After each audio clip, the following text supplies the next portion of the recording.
Hold on 1 second. Boom, boom. We'll give it a second. Give it a second.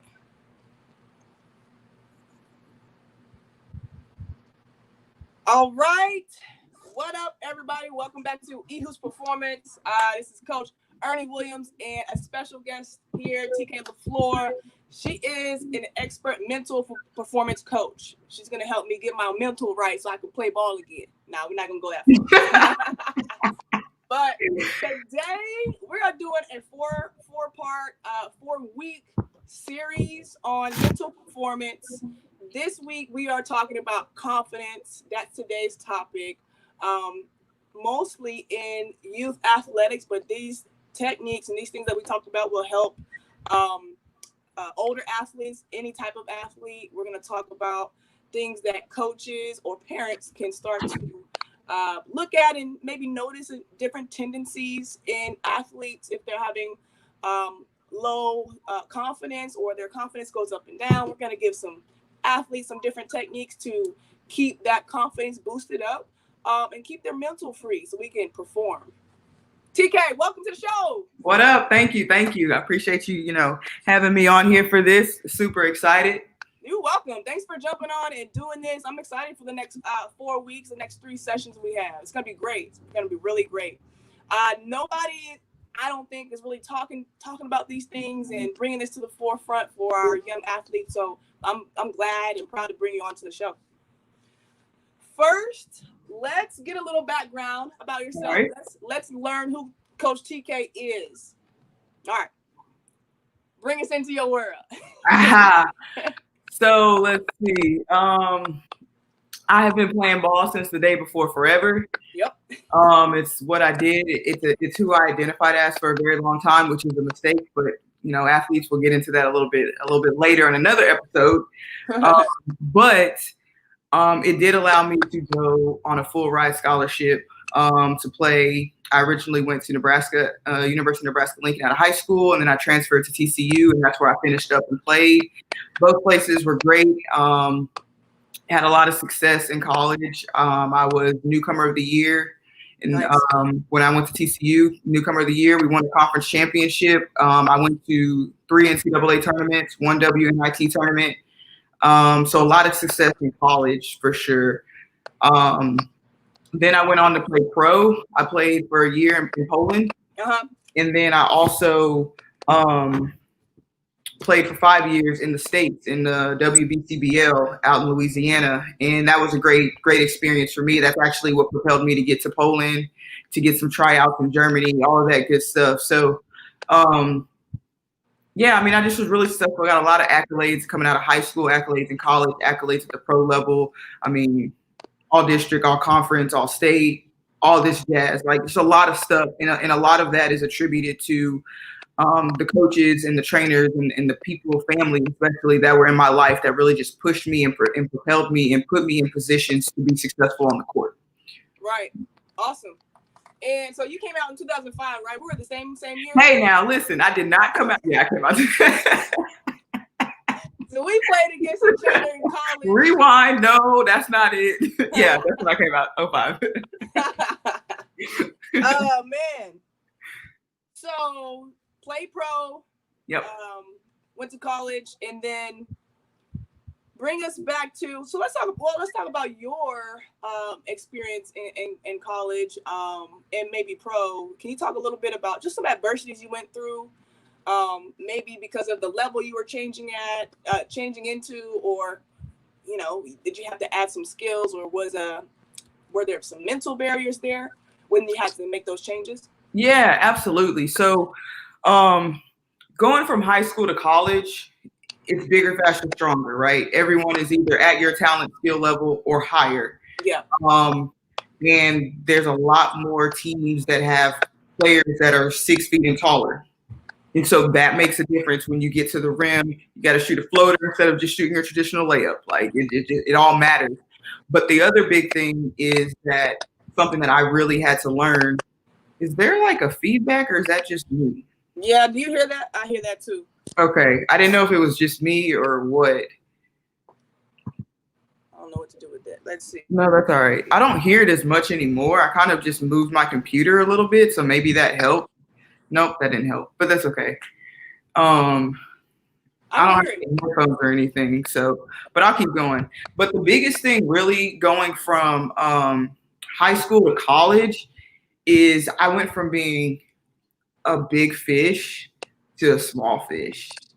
And I wasn't ready for that because I wasn't ever used to that. I was always used to being one of the top players on whatever team I was on. I was used to being a go-to player, a player that was in the game down the stretch. The coach trusted me, depended on me to make plays.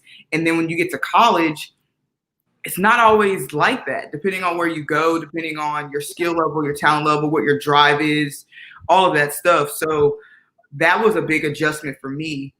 And that actually played into my confidence, and it actually impacted how I felt about myself, how I felt about my game, my skills, my talents, all of that stuff. And I was like, oh my gosh, maybe I'm not good enough to play at this level. But I knew I was, but I wasn't showing it with how I was playing in practice, how I was playing in the games. I was very inconsistent. And when you're inconsistent, that impacts your confidence because if you don't know what version of you, what player of you is going to go out on the court, how can your coach put you in the game if you don't even know? And so that's why being consistent is so important. But it's a mindset, it's a mentality. You have to know you're the best player on the court, even if you're not. It doesn't matter. Tell yourself you are, because then you're going to want to compete so hard to be the best player on the court that you're going to naturally play at the level that you're supposed to play at consistently. So I had to learn how to do that on a consistent basis. And I'll be honest, it took me my whole freshman year to figure that out. It took everybody's whole freshman year. No, Courtney Paris, it didn't take her freshman year. It took her 2 games. Take her 2 games. 2 games and she was good. Wow. Yeah. But I'm just saying, like, it took me my entire freshman year to figure this one thing out. Mm-hmm. And it's only because I've never had to deal with it. Because, like I said, in high school, I was one of the best players. I was like ranked number 5 in my class coming out for guards. So there's not a lot of people between 5 and 1. So why would I think that I need to worry about that? Right. But you do. It doesn't matter if you're the top player in your class or you're the last player in your class. You still have to make that transition. And it starts with your mindset. It starts with confidence. So I definitely had to figure that out. But going into my sophomore year and then on down the line, started putting in extra hours in the gym, started really believing in myself, focusing on what I could control. And once I started doing that, my level of play remained consistent. You were naturally going to get stronger. They were going to put you in the weight room. You were naturally going to get faster. They were putting you on programs and rest. So all of that stuff you didn't have to worry about. I just need to focus on, for me as a guard, my ball handling, my shooting, and my dribbling. And my defense. Yeah. And if I had those consistent, I was good. Yeah. And I'm glad that you pointed those specific skills out, because what I was going to add to you talking about having a killer mindset, right? Trying to be the best player on the court.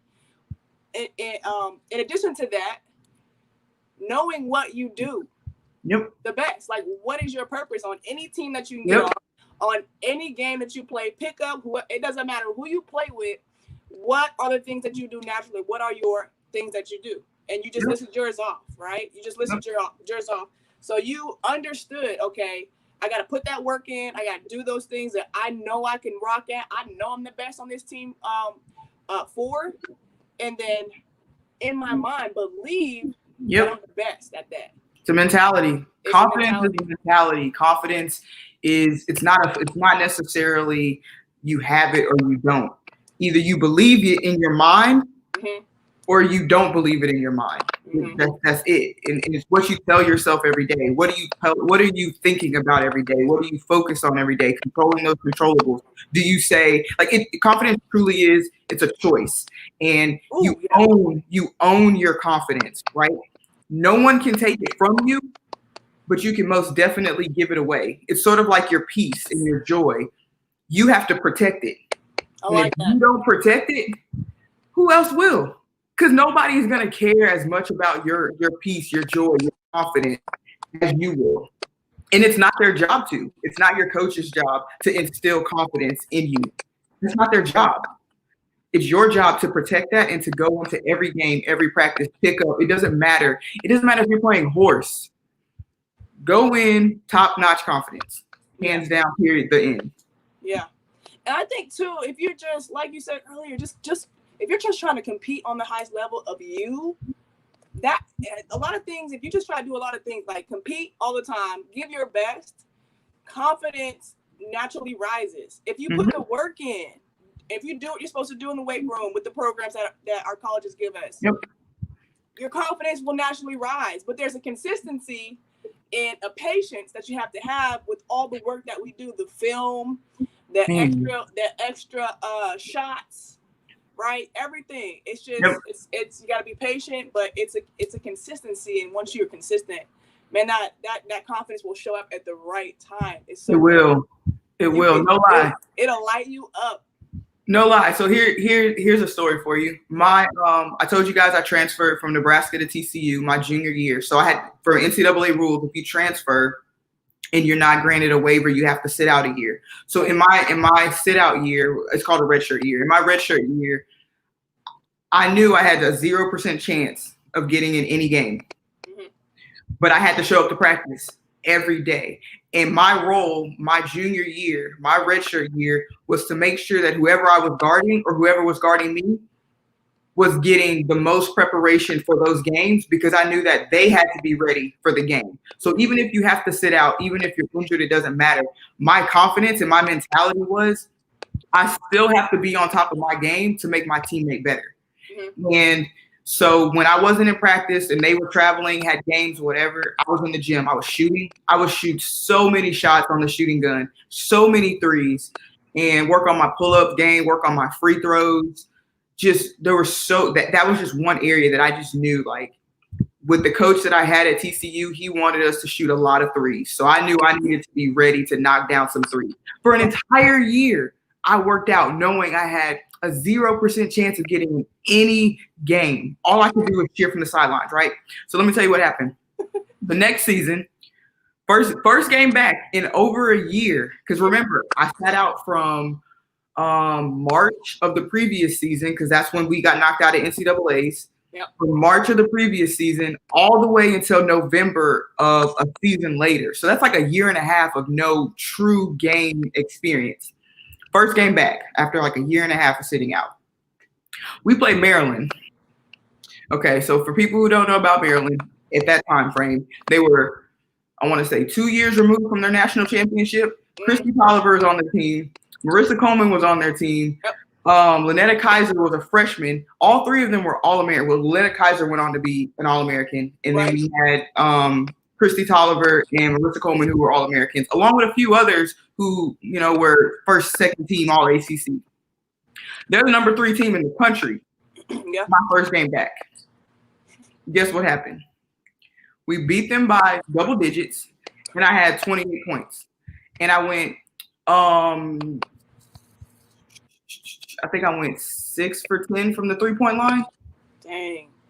So the point of telling you guys this is, if you put in the work, it doesn't matter how long you have to work. If you put in the work, just like Ernie said earlier, you will get to the point where you're so confident, and at the right time, you will see all of your work just like, boom, there it is. And then you're going to be like, man, if that's what I have to do to play at this level all the time, it's worth it. Because guess what? That's when your confidence increases.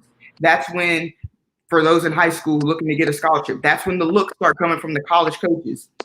That's when your coach starts to trust you more because you're playing consistently.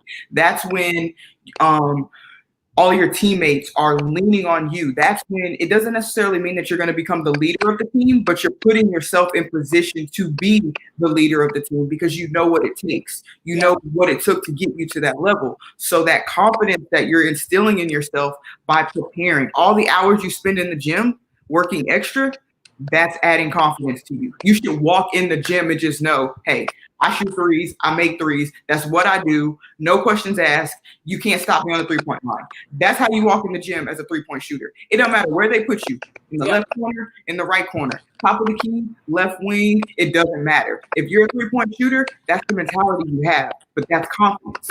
That's a swag. Like that. When people say, "Oh, he has a swag," they're talking about confidence.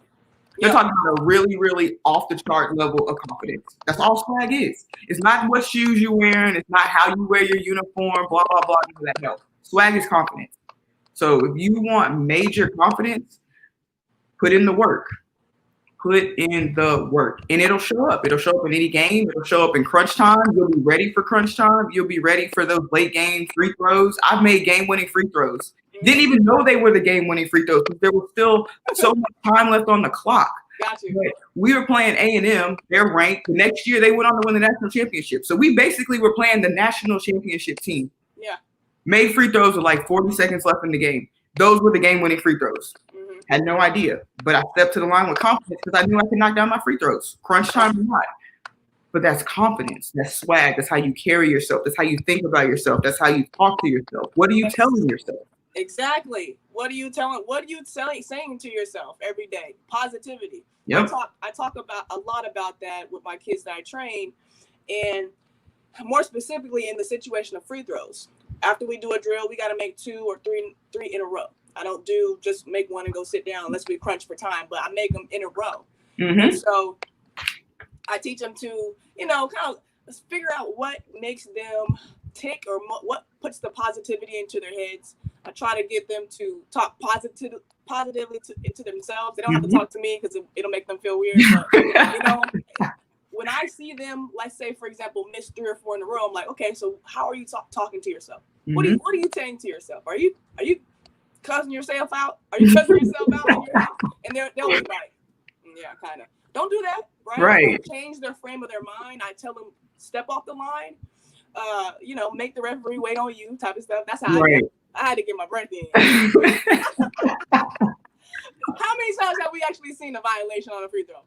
True. So take your time, kind of Larry Bird style. If you want to, look at the shot clock and put yourself up 1 already. Put yourself up 2. Whatever you have to do, but talk to yourself positively. I got this. Don't worry about if you missed that or made it. Kind of be neutral and figure out. And really, it's huge for kids to figure out how to go to the next play, the next shot, right? I see that a lot in the training, and I want to get better at how to notice that, but then also how to give techniques to them as far as thinking more positively about themselves. And sometimes you got to walk around talking to yourself. I'm gonna do this. I'm gonna make it. I got this. You have to. I've done it. Yep. You have to. I'm talking to myself. I had a streak of bad games. I'm walking to practice. I'm like, I got this today. Ain't nobody getting no rebounds today. Hey, I've written rebound on my wristband to remind myself to rebound. Whatever you have to do. We've done it all. We've probably done it all. Any kind of thing that will motivate us and remind us in the game. Oh, okay, let's go. I got this. Right. So, think about I don't know how many Kobe fans are out there, but think about Kobe Bryant's doing work. And they had him mic'd up in the Spike Lee joint. If you hear how much he was talking to himself and to his teammates, talking to your teammates helps you just as much as it helps them. Yes. It lets you know, it keeps you mentally engaged. It does. If you aren't mentally engaged, your confidence can waver. Your play can waver. So you have to find ways to remain mentally engaged. Mm-hmm. And the other thing, for the 10-part series for Michael Jordan Last Dance, right? Think about all of the times that he was talking to himself. Think about all of the times that he made games within games. Think about all of the times that, specifically with the Reggie Miller, one of the first times that Reggie Miller played Jordan, they were talking about how Jordan didn't come out. He wasn't playing very well. He was still being Jordan, but it wasn't like, oh, snap, that's Jordan. It wasn't that level of play. And so Reggie Miller was like, are you serious? Like, this is the Jordan y'all been talking about? This is the Michael Jordan y'all been talking about? And then what happened? That's all Michael Jordan needed to hear. Just that little bit. And he lit Reggie Miller up. That was a backfire, Reggie. That was a backfire. Right. It's just like, so you have to find, if you can, if that's what drives you to just like take your game up to another notch, because think about it, when you're at that level of play, your body language is different. Your self-talk is different. Your focus is different. And all three of those things are needed for confidence. So think about this. If you see one of your teammates coming to the game, I was always taught to treat every sub like an honored guest. You want them to automatically feel like, hey, I belong here. I can be a part of this five that's playing. I can do great things, right? So think about if a sub comes in the game and their head is down and they're kind of walking really slow and they're just like, okay, I guess I'll go in. Are you going to have confidence in them? No. I'll be like, look. So why would you walk like that? Why would you walk like that? Because no one else on the court is going to have confidence in you. So if you have to, your body language says a lot. Head up, shoulders back, you're walking stern, you're walking with confidence, you're walking briskly, like you're moving with urgency. All of those things exude confidence, because when you start doing that, you start to get that feel of the game. That's the flow that people are talking about. Like, man, she's just in rhythm. She's in the flow of the game. He's in the flow of the game, whatever. That's body language. Okay, think about your focus. Are you sitting on the free throw line doing your free throw routine, thinking about the test you have tomorrow? No. If you are, you're probably going to miss that free throw. And you're going to fail because you didn't study. Right. Like, while you're in practice, while you're in the game, you can't study for that test. So why think about it? You can't pull your book out on the free throw line and say, okay, A squared plus B squared equals C squared. Like, you can't do that. So where is your focus? Because your focus is going to determine, it plays into your confidence, which plays into your body language. All of that goes together. And then back to what E was saying, your self-talk. Are you saying, oh man, I'm the worst person on the team. I don't belong here. She's better than me. Comparison will eat away at your confidence. So, and that's a part of self-talk. So what are you telling yourself? I'm not as good as her. Who cares? You don't need to be as good as her. You need to be the best version of you. Yes. That's what the coach recruited you for. She may be better at ball handling. You may be a better shooter. The coach didn't recruit you to dribble the ball. She recruited you to shoot the ball. So who cares if you can't dribble as well as she can? Let her dribble. You shoot. It's okay. That's why it's a team. But your body language, your self-talk, and your focus, that is so important to your confidence. And the faster you can identify what those things look like when you're playing at your ultimate best and what they look like when you're struggling, the faster and easier you are going to be able to correct them as soon as you feel that decline point. The faster you self-correct, the more consistent you're going to be, because that dip is not going to go as far. Yeah. That's great. That's great. Can you talk about and this popped into my head when you were talking about comparison and comparing ourselves to other players and other players on other teams. That's just that's a downhill. That's a no from the jump. Can you talk about players that may have confidence issues around their size, smaller point guards, or even bigger? We call them big men, but bigger men or ladies that are uncomfortable in their skin. Yeah, right. Yeah. So unfortunately, that is a part of puberty. You become a bit more uncomfortable, male or female, in your skin. And that's just one of those things where, let me see, the best way to phrase it is, that's where you really have to hone in on what your strengths really are. Because when you start comparing to, oh man, well, she's a bigger point guard than me, that doesn't take away from what you can do. Think about Andrea. Okay, for people who may not know, I played against Andrea Riley. She is not the tallest point guard by any means, but the girl is explosive. She's effective. She can slice and dice. She can get her shot off. It does not matter. If she tells herself, you can't guard me, it's game over. The girl is beastly. One of the best players to come out of Oklahoma State in a very long time. But she's not very tall. But she still went on to get drafted. She still played overseas. She still played in WNBA. So it doesn't necessarily matter how tall you are, how short you are, your size or anything. What matters is that you understand that this is how my body frame is. I have no control over it. as far like you can gain weight, you can lose weight, but for the most part, you really don't have any control over how tall or short you are. Mm-hmm. But what you do is, what are you good at in your newfound frame? Mm-hmm. What are your new strengths? Because you may go from, like, for example, when I first started playing, I was the tallest person on the team, so I played center. Now, I would never play center. I'm 5'8". There's no way in the world I would be playing center. Uh-huh. So as I got older and players started passing me up in height, I had to figure out, well, what am I good at for my height? I'm no longer going to be a post player. I better get better at ball handling. Mm-hmm. I better get better at shooting. I can be quick. 6'2" players are not going to be as quick as I am. Maybe now because I'm a little older, but back in my prime, 6'2" players, majority of the time, are not going to be as quick as I am. They're not going to be as fast as I am. And that's okay. It's no knock to taller players. It's just I am able to run faster than they are. But they have a height advantage. So it's just a matter of, what are you in your new frame as you're growing? What are you good at in your new frame? And the faster you are able to identify those strengths and then develop those strengths with extra practice, maybe going to a trainer. If you want to get stronger, get in the weight room.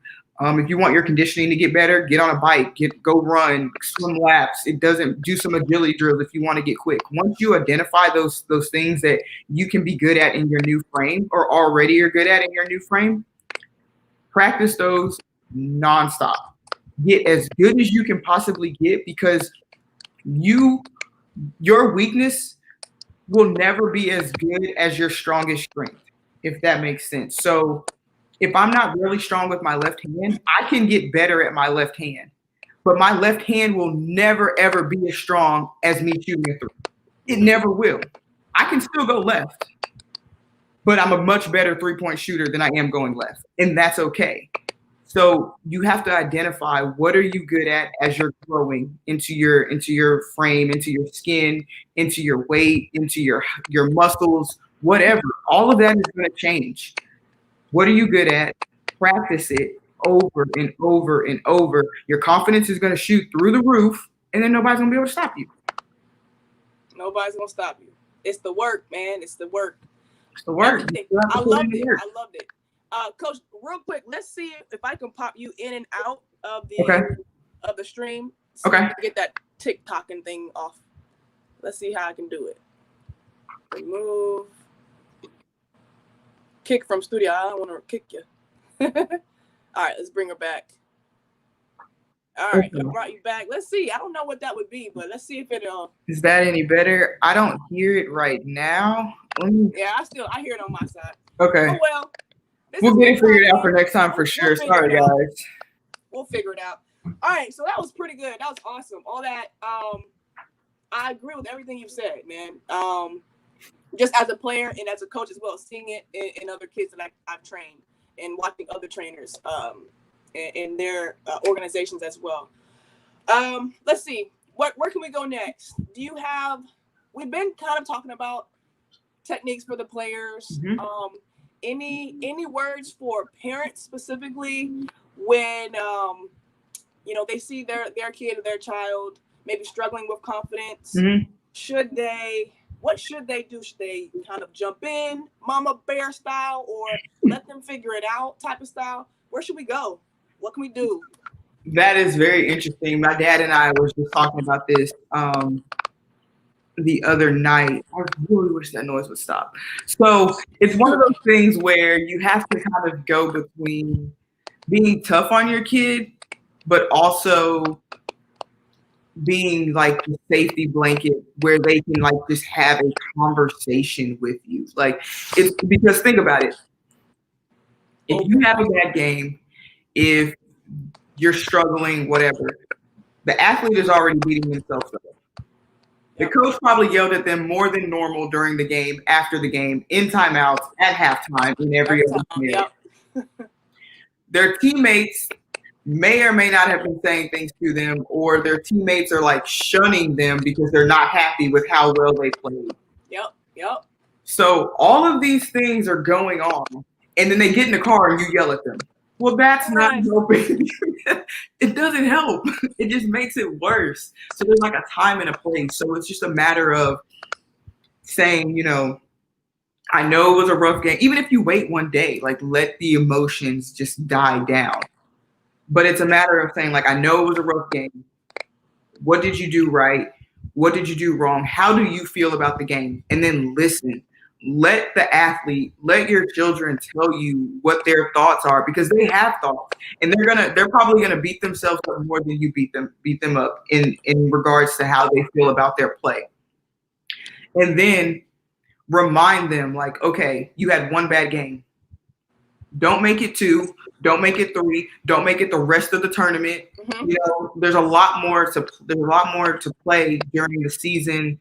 If you're an AAU during that tournament, so then be like, okay, just give them the reminders. Like, what are you good at?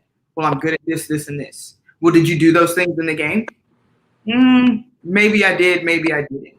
What was your body language like when you walked in the game? If you're a starter, did you start with big, bold, oh yeah, we're about to get this. I'm ready. I'm locked in. Let's go. Yeah. Or you just kind of like, well, it's another game. It probably doesn't matter because it's the first game of the tournament.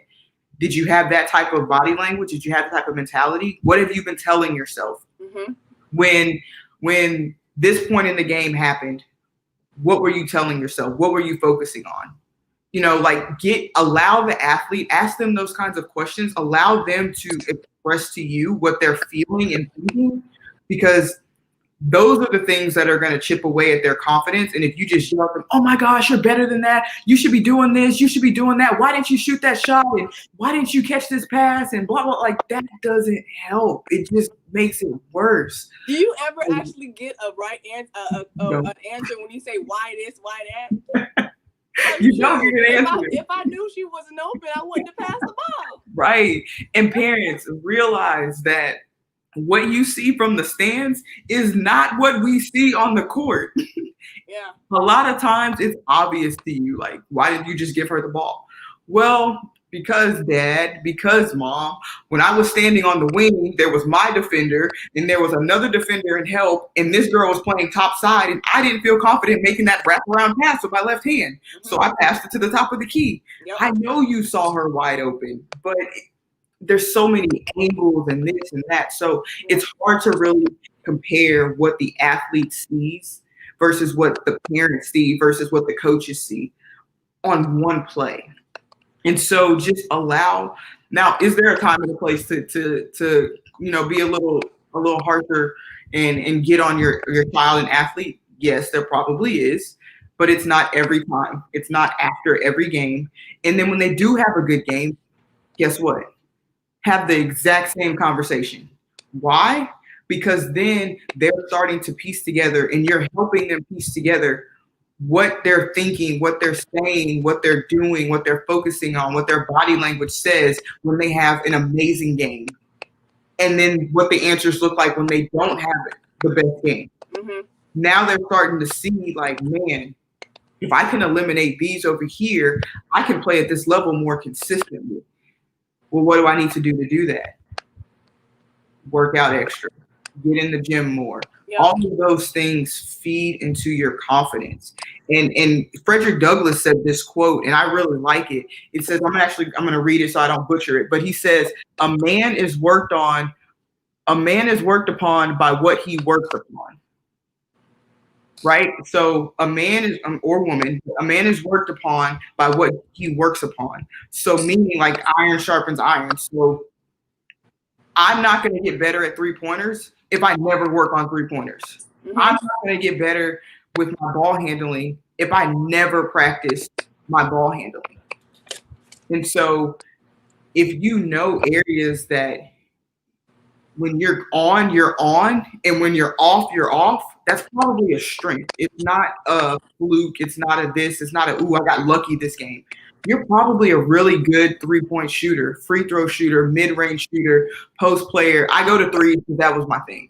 But if you know that and you want to be more consistent and more confident every time you shoot, put in the extra work and your confidence goes up. Like when you get the ball on the wing and you're a 3-point shooter, it shouldn't matter. You should always have the ball ready to shoot because you're that confident that even if I shoot the ball right now with the defender in my face, I'm going to knock it down. You may not ever shoot that shot, but you need to have the confidence that if you did shoot it, it's going in. Why shoot a shot if you're like, I'm just shooting it because I'm open. If it goes in, great. If it doesn't, great. No one should be doing that. I'd rather you just not shoot the ball if I was your coach. So it's really a matter of focusing on what you can control, focusing on your strengths, and really building upon that. Yeah. Okay. I agree. I wanted to kind of chime in when we were talking about the parental conversation. And, you know, I get a lot from whenever somebody wants private training or they need some training. Some parents will say, oh, they're not listening to me anymore. And at that point for me, I'm kind of, and I work with the kid. They're not disrespectful kid. They're not, right. Most of them don't have these crazy attitudes. Some do, but most That's of them nice. That's real nice. And for me, what I think, and let me know what you think. For me, what I think is that at that point, whatever age group they are, and they're not listening to mom and dad, it's that I think parents need to understand you are mom and dad. You are the number one fan with the pom-poms. You are the support system.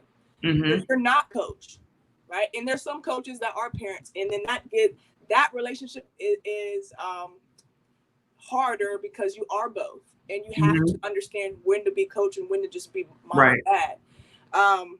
So for the parents that may watch this, just remember sometimes we just need a cheerleader. Sometimes we don't want to talk necessarily right after the game about that last minute layup that I missed. Like you said, I heard it from coach. I heard it from my freaking teammates. I felt stupid in front of everybody. It was a last minute shot. I missed it. I'm already putting myself down and my negative stuff is going on. I don't need my number one fan to also jump in. Exactly. Okay. Exactly. So that's just the one little tip that I can give parents to remember, be the number one fan. Kids will talk. They'll start to get stuff off their chest when they're ready and when they feel it's safe. With you. When they and if you start just letting them talk whenever they're ready, they'll start talking more. And you won't feel I don't think they will feel that they don't listen to you anymore. And it's probably because you don't listen to them or let them talk. Right. Yeah, no, I mean I agree. It's a really fine line to play. And sometimes I've had to do that with my dad when I was younger. Like, Dad, I'll tell you later, but just not right now. Like, just let it go for right now. Let me get my thoughts together. Let me get my emotions out, because what happens is, and parents, let me know if I'm wrong. You start yelling at them, and then what happens? They yell at you, and back and forth. It's just a back and forth, and nothing is getting accomplished but yelling. And then what? And now, so it's like, I agree with what he was saying. Sometimes you just need that support. You just need a hug. Like, I know that was a bad game, Dad. I know that was a bad game, Mom. Just hug me right now, and we can talk about it in the morning over breakfast or whatever.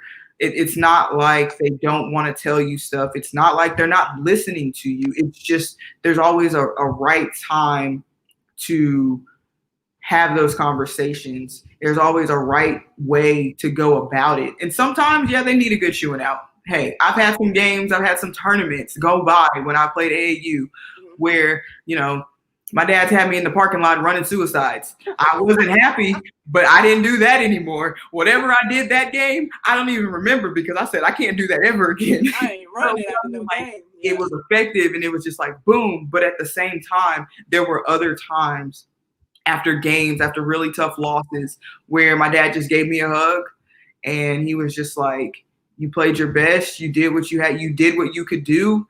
And sometimes that's just the way the cookie crumbles.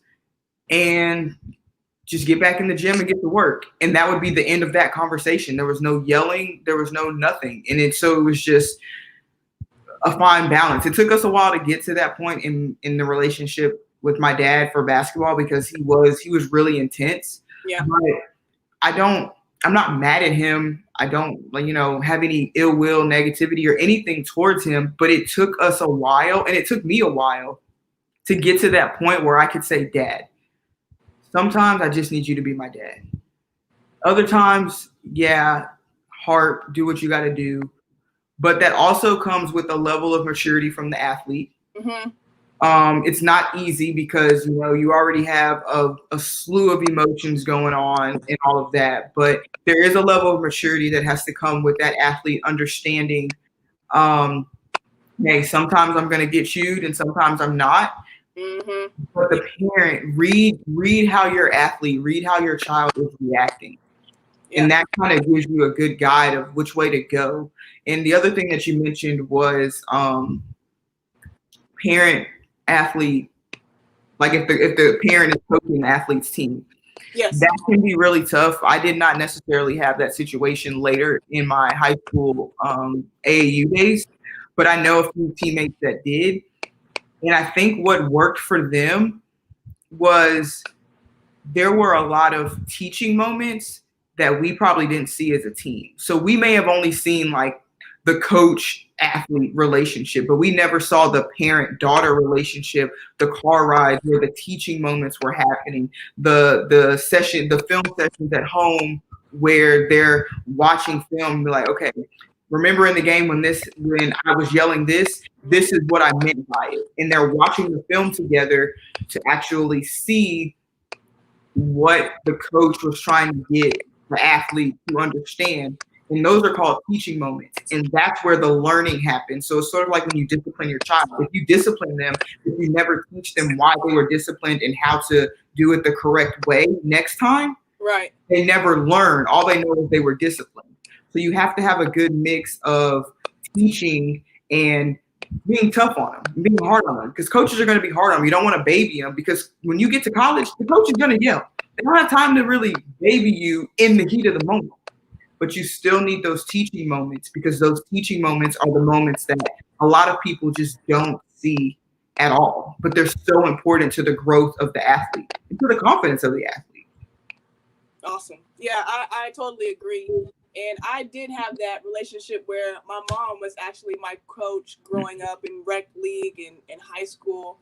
And then for AAU, she was mom, and I loved it. But I loved her when she coached me too. And I had to have that sit down, that mature conversation. I think I was a junior, and it was tough. I don't know how it was for you, but it was nerve wracking. But she was, at the time, she was very open, and actually she changed. So what was going on was, of course, we're getting coached. I'm getting coached how I'm supposed to. And then we would take it home on the car ride home, at dinner, and never morning. And I'm like, look, I'm a McDonald's All-American. I know I should have pump fake. I should have passed it over the top. I know I should have did it, right? So I had to just tell her, kind of stick up for myself and say it maturely, right? Not with attitude, not crazy, because you can't come at right. You can't come at mom all disrespectful. Look, yeah, I don't know what I said, but I know how I said it got across. And then from there on, for the rest of my junior year and senior year, those moments were way better because she understood, like, yeah, I am already getting it from, she was my assistant coach. So I'm getting it from her. I'm getting it from my head coach and my teammates and myself. So I give it some time, and then we can actually talk about the teaching moments on the film. Right. Yep. So that was a great part to talk about, but just for those special player and parent coach relationships, you got to tender that. You got to massage that a little bit more because it can be hostile. Yeah. Everybody can't be Gigi and Kobe. No. Rest in heaven to both of them. But I'm just saying that was a special relationship that they had, and you could definitely tell that it was probably tough to be Gigi, but knowing the success that her dad had and knowing that he was going to teach her. Can you still hear me? Oh, yeah, I can. Can you hear me? I can't hear you. I muted you for some reason. Oh, okay. Is it better?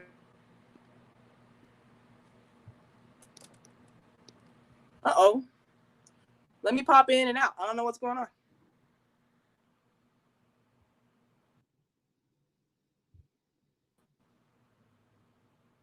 Can you hear me now?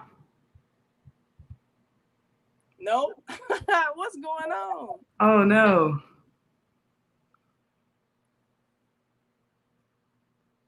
All right. Let's see if this will work. Add to stream. Can you hear me now? I can hear you. All right, cool. Okay, interesting. What was the last thing you heard?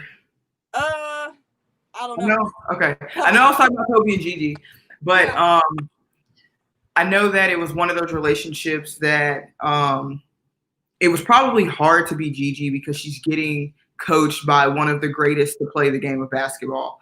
But because of how Kobe was, like his mentality, the Mamba mentality, right? He was all about mindset. He was all about being the best you can be and finding ways. Like even as he got older, just like with Jordan, his game changed because he wasn't necessarily the quickest and the fastest anymore. So he adapted to that.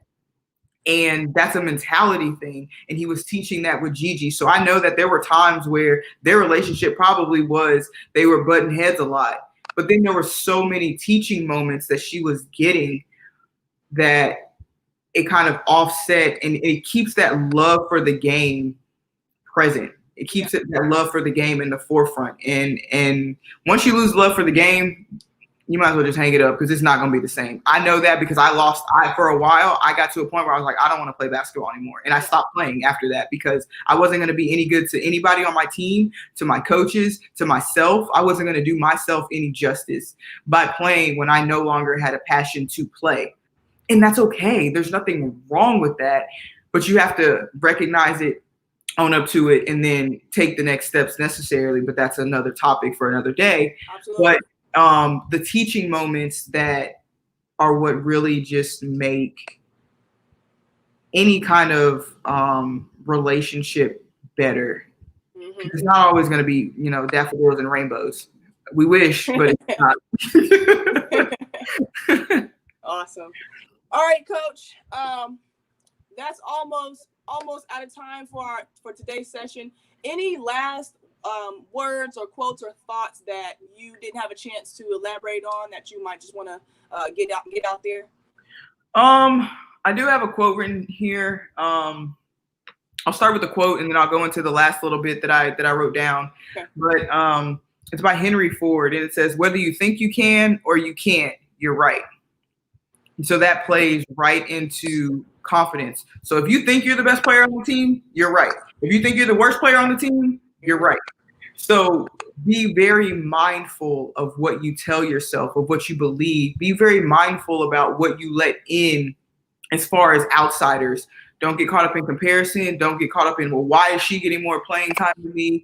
Yeah. Why are they better at this than me? I need to play like them because my game apparently isn't good enough. Like, don't get caught up into any of that. Mm-hmm. Be very mindful about the type of messages that you let into your mind and into your subconscious. And that's going to help keep your confidence level at a really high level. And the last thing that I want to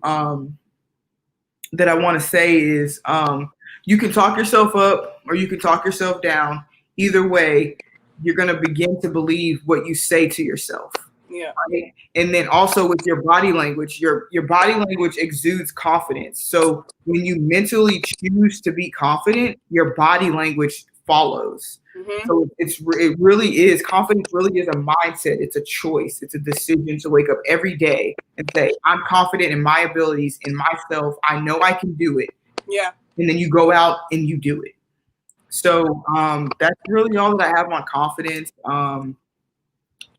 If you want to dive more into some of the things that I've said, I'm going to just do a little plug here if you don't mind. Do it. If you want to dive more into more of what I said about how to identify your body language and your focus and self-talk and all of that stuff, please check out the website. It's www.mindset180academy.com. It's right there on the bottom banner. Mm-hmm. Shoot me an email, which is on the screen.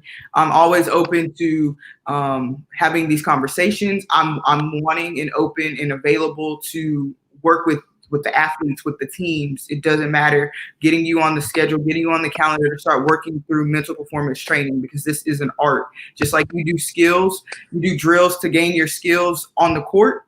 We do drills. We do mental performance drills that enhance your skills, and that becomes your mental performance skill set. It's the same concept. We just do it all with our brains. And so that'll help keep you playing at a high level consistently.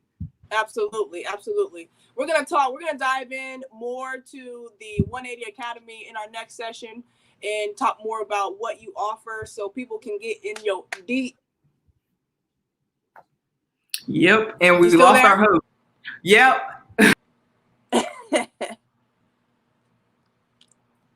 Sorry, good people. We're having all kind of technical difficulties, but we're making it work. That's for sure. We are. I'm not there. Can you hear me? I can hear you, but I cannot see you. All right.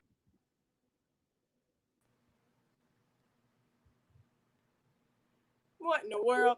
It's okay, guys. Well, it's my show now, people. What's up? Look, I got the black square going on. Black square going on.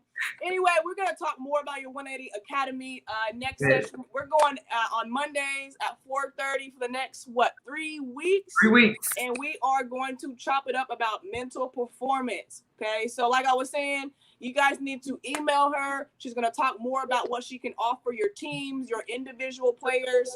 And the stuff is so great. It's so great, and we need this. You have to have a mental capacity and a high confidence player and team to have that performance on the court, and that's all we want. We want that performance on the court, so it's got to start with that thing that's above our eyes, that brain, okay, and that heart, what we think about ourselves. Coach TK, thanks for coming through. Thanks for having me. All right. So stay on here, Coach. I'm going to end the live, and we are going to see you guys next Monday at 4:30. We got a new topic. All right. Peace out, y'all. Have a good one. Thank you.